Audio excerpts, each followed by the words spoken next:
ओम सनातनी शांति। आप सभी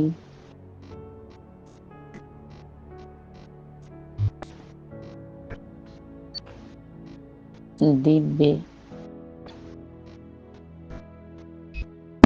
आत्माओं के चरणों में नमन, वंदन, अभिनंदन। शुभ अमृत वेला।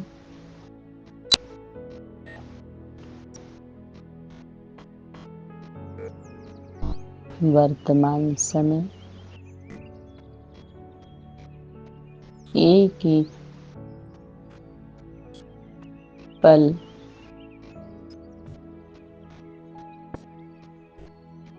और एक एक संकल्प को सफल करने का दृढ़ संकल्पों का व्रत लेने वाली आत्माएं, सर्वश्रेष्ठ आत्माएं इस कल्प वृक्ष के नीचे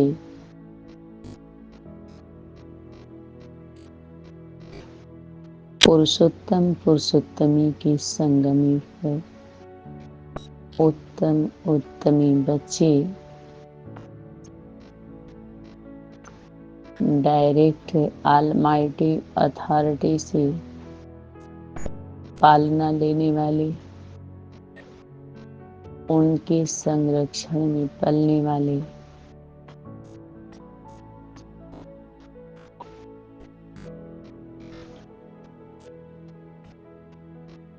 अनन्य बच्चे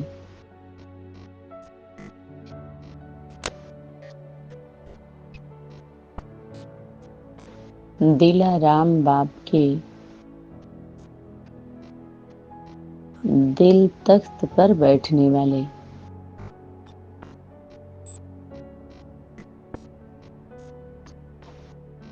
जो दिल तख्त पर बैठ जाते हैं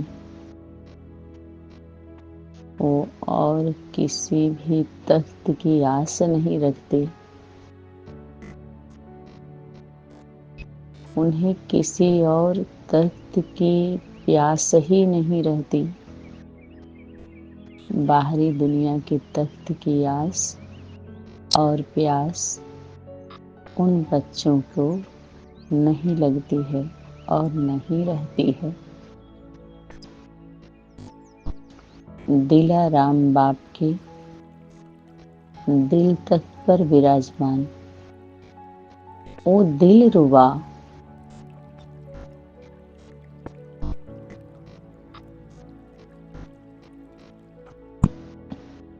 बच्चों की निशानी कैसी होगी?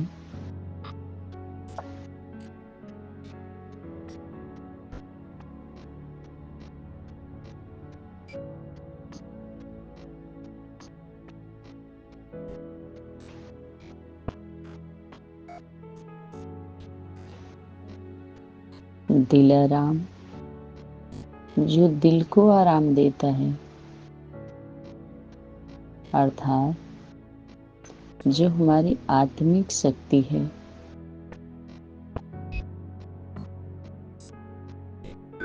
जिसको आराम मिलने से पूरे बॉडी में आराम की हीलिंग और फीलिंग होती है, पूरे इंद्रियों को मिल जाती है राहत।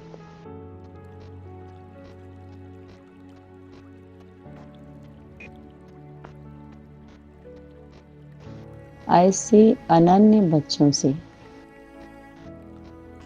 उनके श्रेष्ठ कर्मों की गति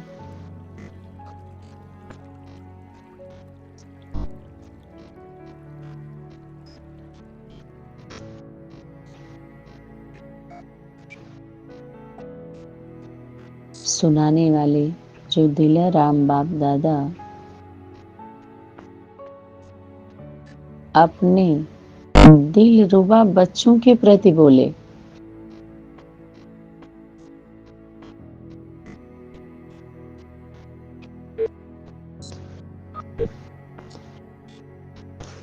हमेशा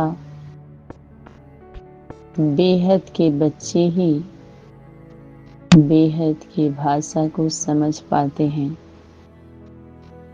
और बेहद का बच्चा बेहद का संबंध है। संपर्क में आने वाली आत्माओं को बच्चा नहीं कहा जाता। वो अनन्य बच्चे नहीं होते। जब भी हम कार्य क्षेत्र में कार्य के लिए सर्विस अर्थ बाहर जाते हैं तो संपर्क वाली आत्माएं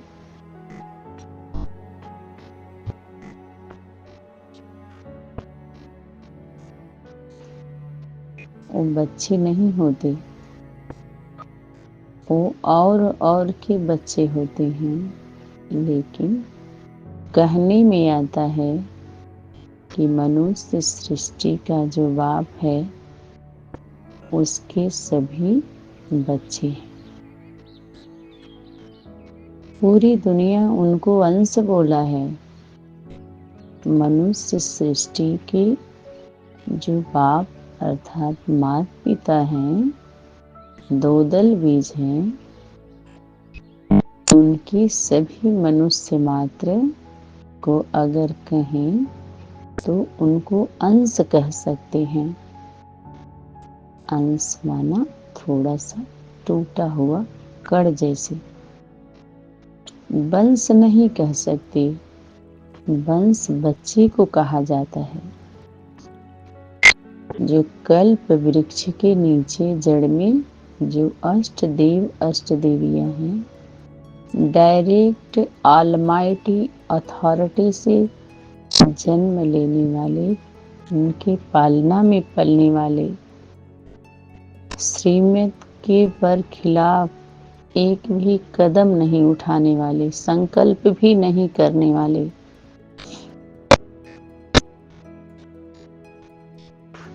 ऐसे अनन्य बच्चे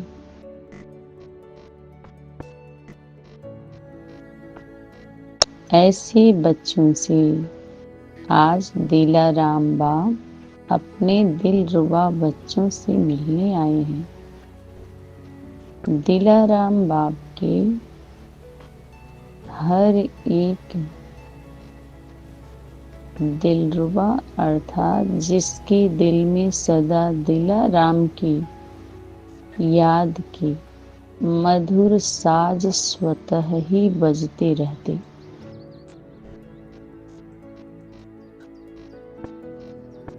साज बजते रहते, उस साज में बहुत राज होता है।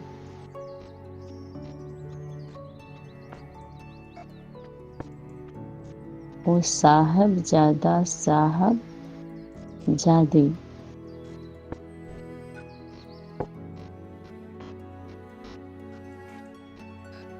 उस साहब की साहिबा, साहब साहिबा और बच्चों को साहबजादे से कह सकते हैं।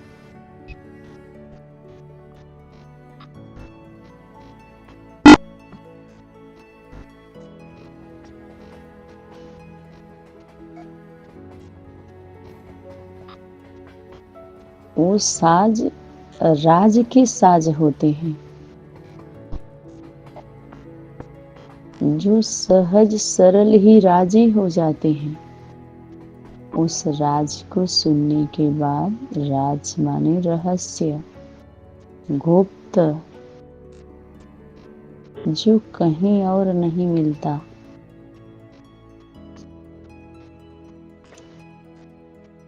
तो बाप दादा ऐसे बच्चों से अर्थात माता पिता के स्वरूप वाली आत्मा दिलाराम जो बाप भी ऐसे ही बच्चों के गुण गाते हैं।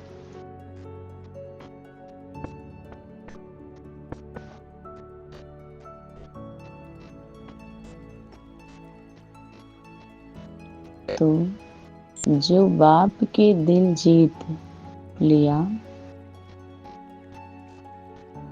वो स्वतः ही माया जीत और पूरी दुनिया जगत जीत ही है ही वो जगत जीत।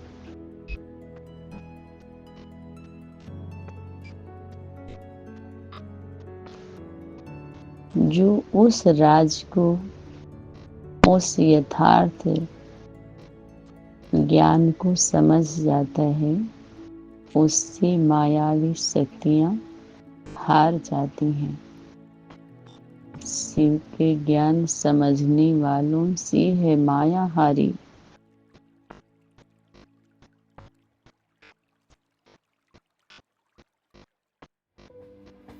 दिलाराम बाप भी ऐसे ही बच्चों के गुण गाते हैं।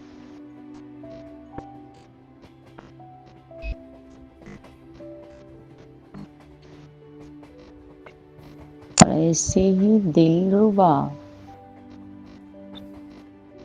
दिलाराम बाप की दिल को अपने स्नेह की साज से जीतने वाली है। और दिलाराम बाप ऐसे बच्चों के ही गुण गाते हैं।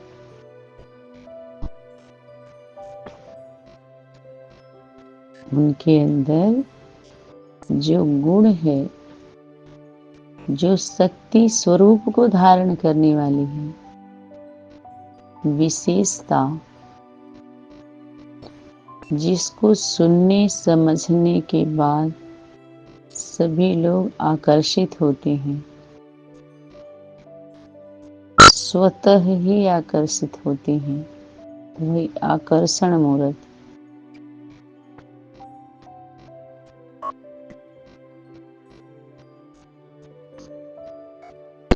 तो बाप के दिल को जो जीत लिया, वो स्वतः ही माया जीत जगत जीत है ही। पूरी दुनिया को। ये किसके लिए होमवर्क था? मातृत्व शक्ति के लिए। जैसे कोई हद के राज्य के तख्त को जीतते हैं, तो जितना अर्थात तख्त नशीन बनना। जब जीत लिया तो नशा चढ़ता है और तख्त नशीन बन जाता है, उस तख्त का मालिक बन जाता है। तो जो बाप के दिल को ही जीत लिए, वह स्वतः ही सदा तख्त नशीन रहते हैं, अल्पकाल के लिए नहीं। 21 जन्म, 12 जन्म, 8 जन्म भी नहीं, सदा सदा से संबोधित क्यों किया? क्योंकि वो आदि से अंत तक वो जीती ही रहती, हारती नहीं। ऐसे ही जो बाप के दिल तख्त को जीत लेते हैं, वह स्वतः ही सदा तख्त नशीन रहती, क्योंकि उनके दिल में सदा बाप है और बाप के दिल में सदा ऐसी विजयी बच्चा है। तो विजय माला की हेड कौन हुई? वैजंती माला, मातृत्व शक्ति।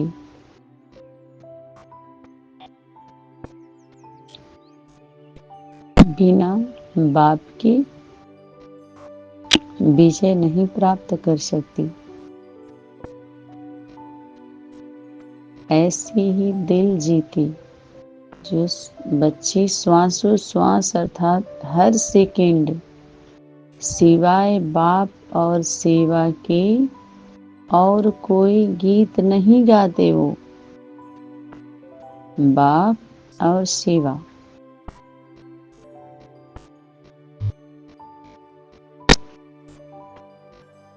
और यही गीत बजता है, मेरा बाबा।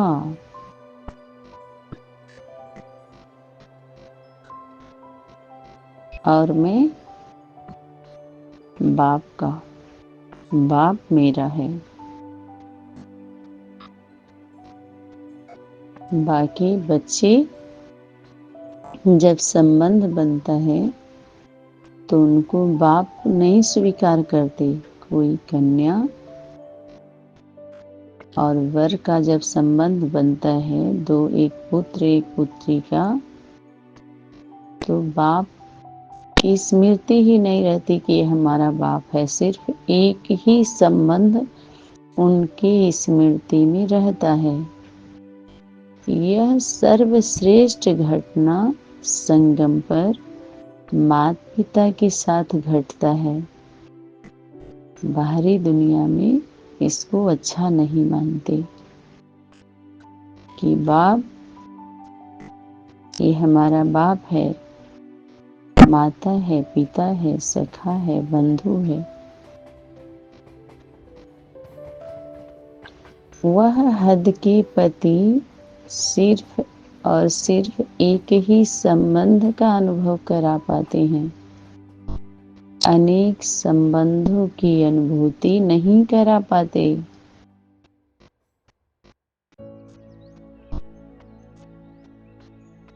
लेकिन जो पिता है, विश्व पिता, रचता, रचयिता,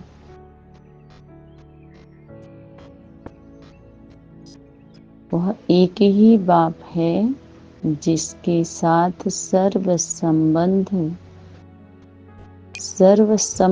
भूल जाते हैं। सर्व संबंधों को भुलाने वाला है, नष्टो मोहा बनाने वाला है उसका प्रेम। सर्व संबंधों की अनुभूति कराने वाला है, सर्व प्राप्ति कराने वाला है। सर्व ज्ञान गुण शक्तियों का खजाना मालिक बना देता है। वो मालिक के नजदीक मालिकिन रहती है। और अनन्य बच्चे माता पिता के नजदीक रहते हैं। ये सत्य सनातन गीता ज्ञान है। गीता को ज्ञान, गीता का पति, रक्षक, पिता, सखा, बंधु बाप ही है। अगर एक एक संबंध के एक एक व्यक्ति रहेंगे तो बुद्धि, माँ की बुद्धि भटक जाएगी। इसलिए बार बार इस होमवर्क को अव्यक्त वतन में बाप दादा रिवीजन करवाए। सर्व संबंध एक बाप और दूसरा उस समय कोई नहीं। जैसे कन्या होती है, शादी होती ही उसके पति के सिवाय उसके नजदीक कोई नहीं रहता। संबंधी भले रहते लेकिन दिल के नजदीक एक ही होता है। सबके सामने वो खुल के बात नहीं कर पाते, जिसको बोलते हैं निर्वस्त्र।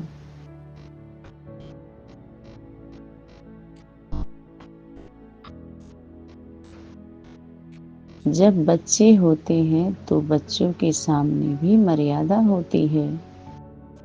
माता पिता मर्यादा में रहते हैं।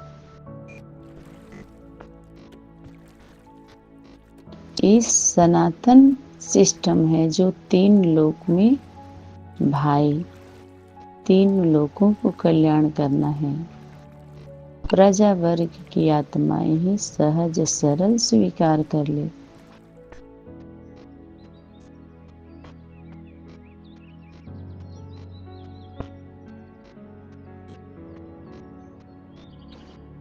उसके बाद अनन्य बच्चे जब आते हैं, जन्म लेते हैं, तो ऐसा नहीं है कि माता पिता के लिए सिर्फ एक माता पिता ही रह जाते हैं, नहीं, वो बच्चे भी तपस्या से मिलते हैं। तपस्या से अनन्य बच्चे आते हैं, लेकिन माता पिता के मिलन के बाद ही तो बच्चे आते हैं। इसलिए बहुत सारी कहानी, घटना बच्चों से पहले की होती है, जो बाद में बताई जाती है। बाद में यथार्थ अनुभूति होती है कि हाँ, यह घटना इस समय की है, पास्ट की लाइफ की होती है, वर्तमान में शेयर किया जाता है। एक बाप उस समय का जो होमवर्क था, एक बाप और दूसरा ही जब कोई नहीं अपने जीवन में, बाप और आप होना, बाप और आप कौन है? माता पिता हैं। दिलाराम बाप के दिल तक जीत दिलरुबा है। वो कौन है? मातृत्व शक्ति है। उसका बाबा है।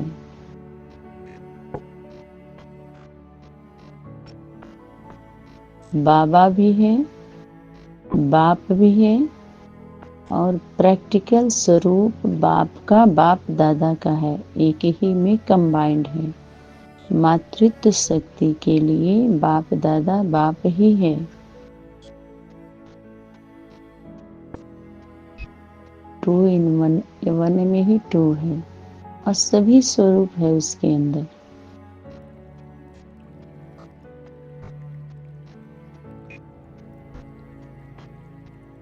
बाप और आप जब नीचे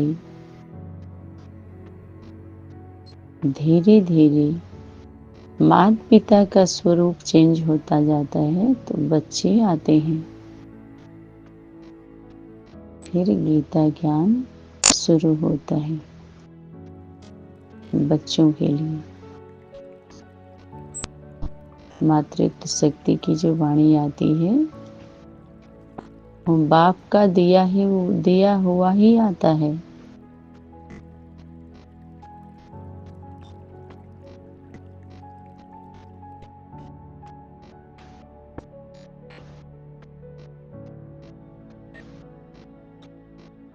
तो बाप दादा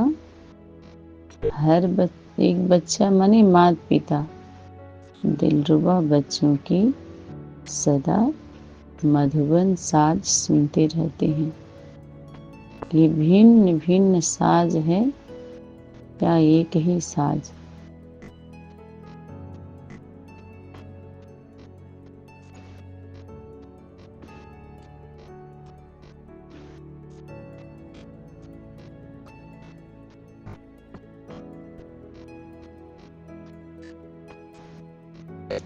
एक बाप का संबंध पूरी दुनिया को भुलाने वाला, सर्व संबंधों का अनुभूति कराने वाला।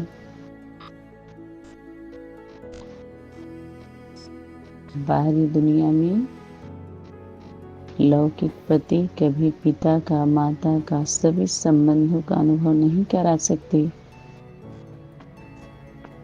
कि उनकी मेमोरी में ऐसा शिफ्ट नहीं किया गया है जो उनके द्वारा ऐसा एक्ट हो जाए। संगम पर प्रैक्टिकल एक्टिवेट ही नहीं हुआ है। हर एक की मोबाइल में सिस्टम अलग अलग ही रहता है। हर एक के कर्मों के अनुसार उनके अंदर संस्कार सेव होते हैं। संगम पर संस्कार भरने का होता है, यथार्थ सनातन, जो हमें अच्छा लगता है। लेकिन अंग दोष, संग दोष, अन्न दोष के कारण, मनमत परमत के कारण हम यथार्थ जीवन में, प्रैक्टिकल जीवन में वो संस्कार, सनातन संस्कार, सनातनी जो सर्वमान्य है, सदा के लिए सुखदायी है, सुख शांति का अनुभव कराने वाला है, सदा के लिए प्राप्ति कराने वाला है, सभी ज्ञान गुण शक्तियों का मालिक बनाने वाला है, वो हम अपनी मेमोरी में नहीं भर पाते, अल्पकाल के पीछे रह जाते हैं। वर्तमान समय संगम का जो बहुत छोटे समय का जो एक कल्प है, युग है, जिसमें हम सदा काल की प्राप्ति करते हैं, उस कल्प में बहुत सारे बच्चे अल्पकाल की प्राप्ति के पीछे चले जाते हैं और वो रिकॉर्डिंग सदा काल का हो जाता है, अर्थात चारों युगों में वो कार्य करता है, उसको सदा बोलते हैं। और संगम पर भी वही होता है, जब बाप फिर से अवतरित होता है, बाप दादा,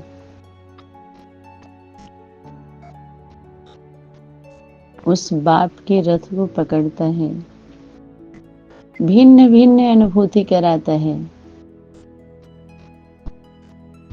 अनेक प्रकार की अनुभूति कराता है और कराने के बाद अनुभवी बनाता है। बाप अनुभवी होता है, माँ का अनुभव होता है, माँ अपने अनुभव को अनुभवी पिता से शेयर करती है, पिता श्री से शेयर करती है।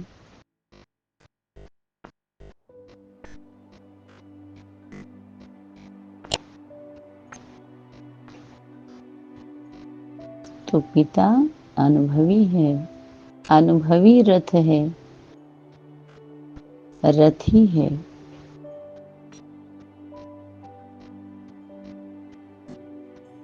आधार देता है, शेर है, मातृत्व शक्ति शेरनी है, लेकिन पिता कैसे शांत मुद्रा में रहता है, मातृत्व शक्ति को आधार देता है।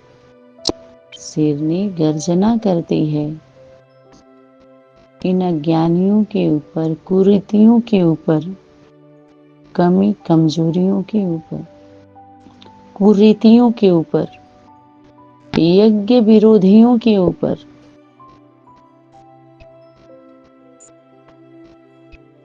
यज्ञ में घुस करके जो कामना पूर्ति के पीछे चले जाते हैं,